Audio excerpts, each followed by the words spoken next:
Yeehaw, everybody! Welcome to The Restart Life. My name is Darian. Thank you so much for watching this video. And I want to tell you what the Oregon Trail taught me about heaven.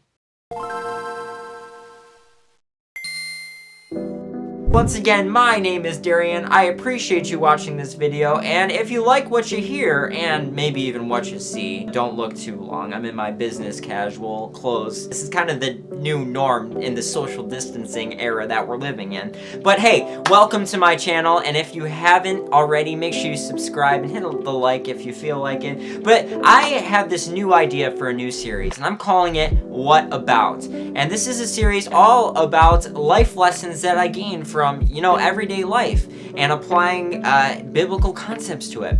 So if you ever wondered what the Oregon Trail, the game that's playing behind me, could teach you about heaven, well, this is your video. I'm going to be doing a lot of other creative videos, and I got this idea by pretty much being stuck in my house. So maybe many other videos will come out in this period, and I'll probably come up with some more ideas as well.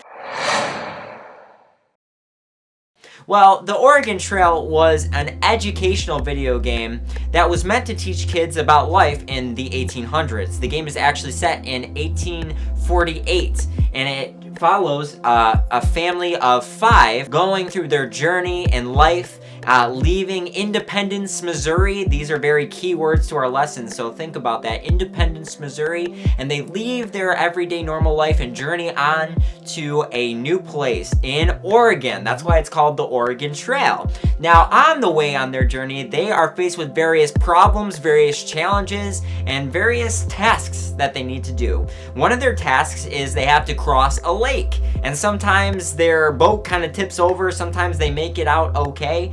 And other tasks include bartering, hunting, maybe even trading some toilet paper. This kind of reminds me of what's going on today. Don't touch my toilet paper, it's 2-plot. Seriously. And one of the other things that happen in the game is some of your party members can get pretty sick with things like, dysentery. Have you guys heard of that one before? So this is a survival game trying to get from Independence, Missouri all the way to Oregon.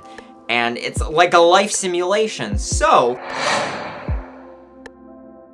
Oregon Trail teaching me a biblical concept? Well, yes. It reminds me of our Christian life, right?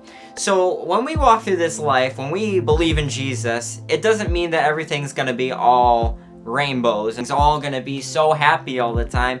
Believe me, we're all going through a time of trial right now, times where we're tested. This reminds me of our Christian walk. We go through things like we're facing things like disease and pestilence right now, right? Like with this whole coronavirus outbreak. We go through times, and sometimes we even lose party members. We lose people who are close to us. Friends betray us, or we might even be losing a family member. If that is you recently, I am so sorry. This is things that we're all gonna go through, and some of us have even been through it.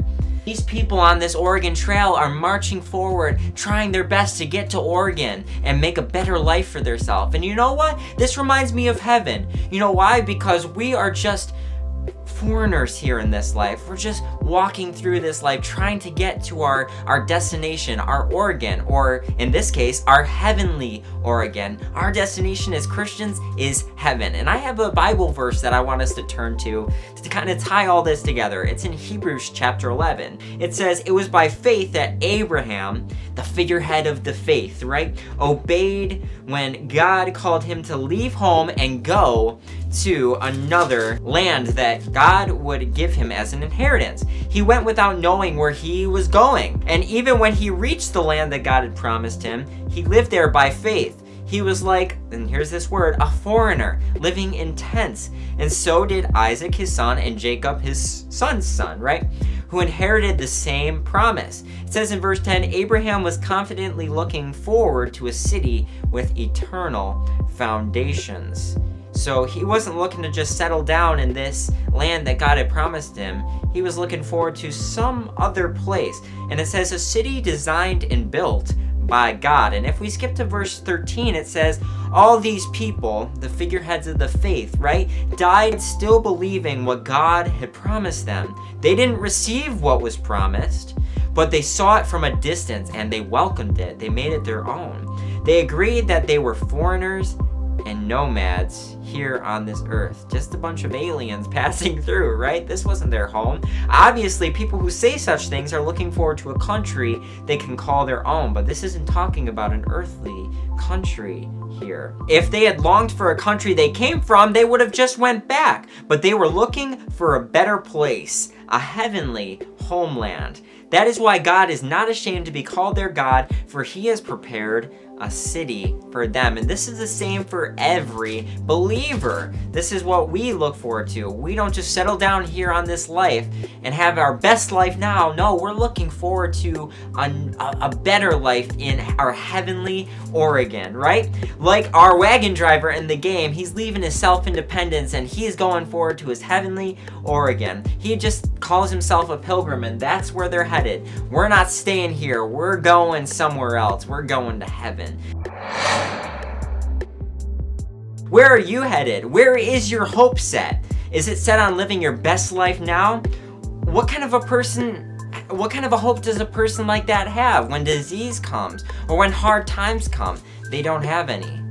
But if you're set your hope on eternity in heaven, well, where there's no more pain, no more disease, no more dysentery, right? No more worrying over toilet paper. Well, that's when we can have hope, because that is a place that lasts forever. So I hope you got something from this lesson. Once again, I'm Darian with The Restart Life. I hope you enjoyed this video and got something and heard what the Oregon Trail taught me about heaven. God bless you guys. I love you. Take care.